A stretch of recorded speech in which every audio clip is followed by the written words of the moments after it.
How's it going, everybody? This is John Hester here at Hester's Motorsports in Raton, New Mexico. And today we're talking about our Mule Fuse block here. Really slick. Have these made by a company out in Tennessee, USA, made in USA. This is definitely going to be your best fuse block option out there on the market. And we do build this as a very simple, easy setup. Now, of course, we're installing it right now, so we don't have any fuses right now because we're just in the process of it. And I had a lot of people, you know, how do I run this? How do I install it?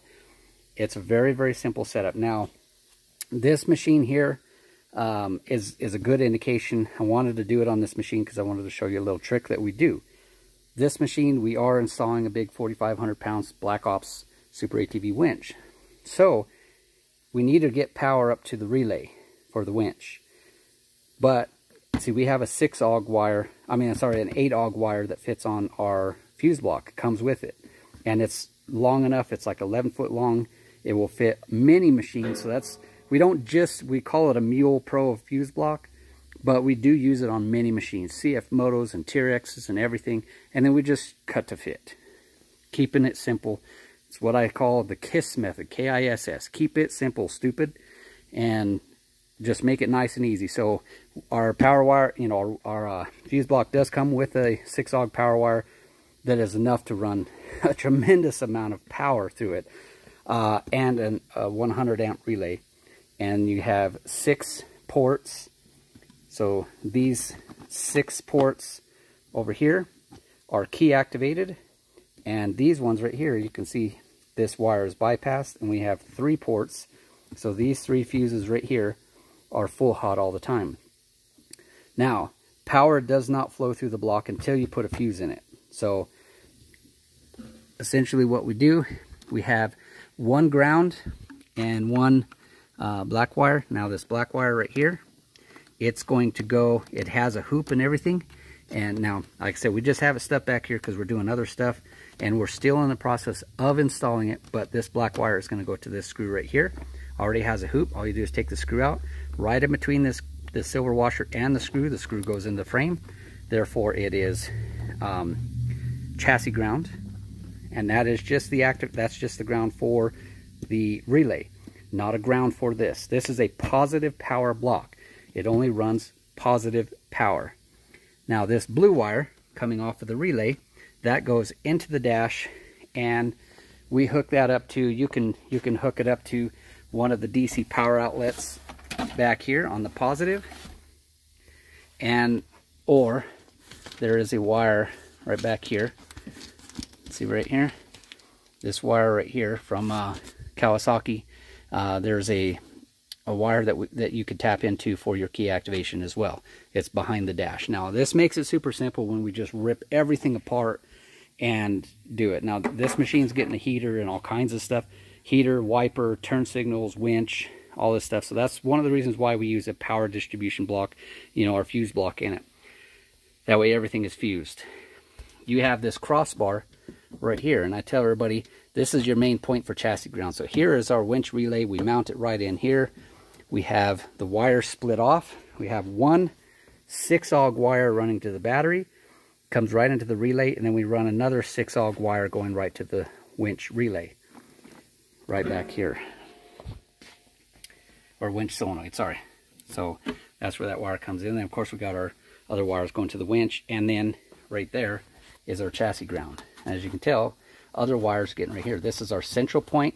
We clean off the paint right here, and then just self-tap and screw, and that way everything is chassis ground. So everything that you're going to run off of your dash, your switches and stuff right here, your ground point is in one point. If you're hooking up a bunch of light bars and heaters and all this other stuff, you just go down to like O'Reilly's or Auto Parts store or CarQuest or whatever kind of good auto parts store that you have, a Napa, whatever, and just buy a negative distribution block, or bus bar is what other people call it.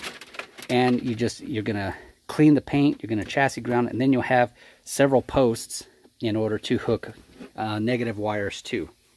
Then right here, right off of this is right from our fuse block, sorry. These are all the wires, these red wires with the different color coding is, of course, the hot wires. No power flows until a fuse is in place, so you never have to worry about any type of shorting or nothing like that, because these are all fused. Now these other wires here, these are coming off.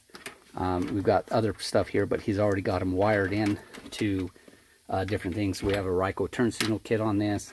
We're installing the heater. We got for the winch, all that stuff. So these wires here, just different color codes and stuff. You can see them on the back of the fuse block. Or what I like to do is I just use a test light.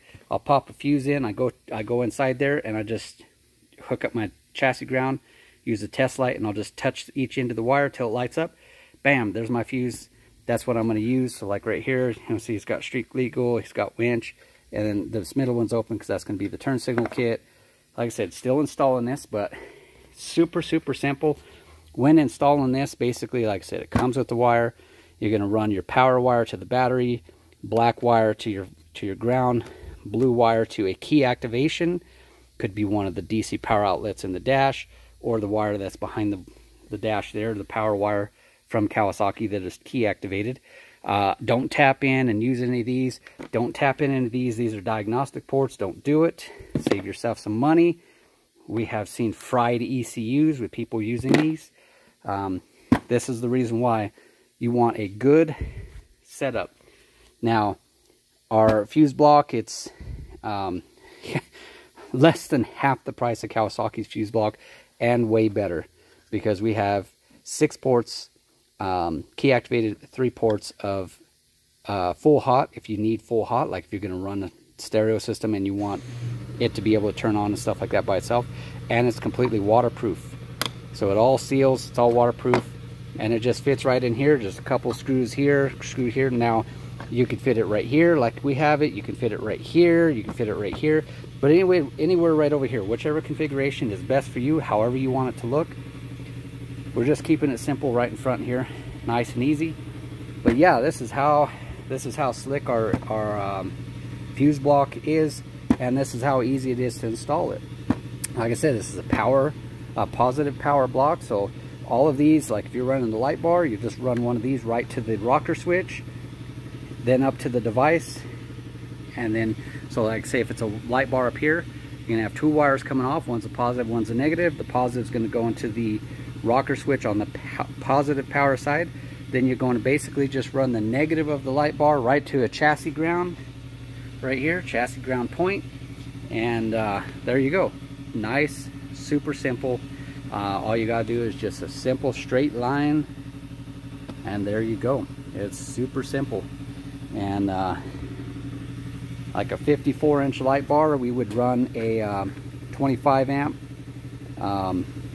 like a 15 or like a 20 to 36 inch, we'd run like a 15 amp. 12 or 15 inch light bar, we'd run a 10 amp. Like for the heater, it's a 15 amp. The windshield wiper, I believe, is a 10 amp. I mean, these are all, you know, you can run a lot of stuff. So you got 6 key activation, 3 hot. So on this type of a fuse block, I mean, you could run your heater, your wiper, your turn signal kit, a winch, 2 light bars. I don't have enough fingers, so there's 6. You know, so you could have light bars like that. And then you could have, if you want those, you can do that. And you could change it really easy. You can change it if you really wanted to. So I've had people say, well, I want all 9 key activation. Simple. All you do is now you take this wire and you move it to this wire, and it's key activation, because the relay will kick on and off. And it's a 100 amp relay. You can run a lot of stuff on 100 amps. Okay, 100 amps is a lot. And an 8-auger wire could easily handle 100 amp. Whenever we're doing with a winch and stuff, we want to run a 6-auger in this type of configuration. You can run both wires down. I'm just saving you the work. So by saving you the work, we use one single 6-auger, then we change out the 8-auger. So that way we're running the amperage of a winch and the power of the fuse block on one 6-auger wire, which is plenty. A 6-auger wire is big enough for like 400 or 500 amps. So an 8-auger can handle like 200, 250 amps of power on an 8-auger, but you know, we tend to overkill. And as you can tell, the wires on here are not cheap little rinky-dink tiny wires. I mean, look at our wires compared to like Kawasaki's factory wires. I mean, we're more than double the size, so we have a much thicker, much bigger gauge, much more heavy duty.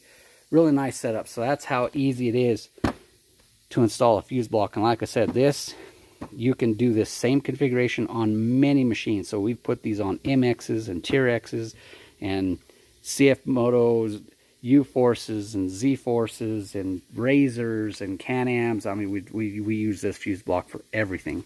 It works fantastic. And all we do is we just, if the power wire is too long to fit a specific machine, like say if we're putting in this a Polaris Ranger, we would just cut the length of the power wire, and then there you go. And if these wires are too long going into the dash, I mean, they're not hurting anything. They're all they're all right there, nice and easy, and they're braided very, very nicely, as you can tell.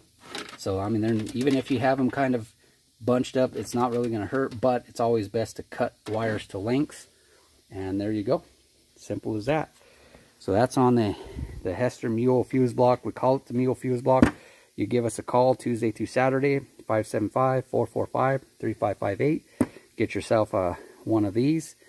Don't really want to say the prices right now because prices do change and have been changing. It's 2022. If you don't know what inflation is, I'm sorry for you. You voted for the wrong guy. But so that's the gist of it. It's nice. It's simple. It works fantastic. And like I said, we use it on basically every single thing because it flat works. Thank you all for watching. Be sure to subscribe. Click the like button. We'd really appreciate it. Hit the notification bell. A lot more how-to videos, a lot more everything video. Now, if you're watching this video and you see all this and you haven't seen the video on this, go to our how-to playlist and you will see how to seal the dash on a mule. So, if you're wondering, what the heck is all this sound deadening heat shield doing up here? We're sealing the dash because of cab and heater and all that stuff. So that is on another video. Thank you all for watching. God bless.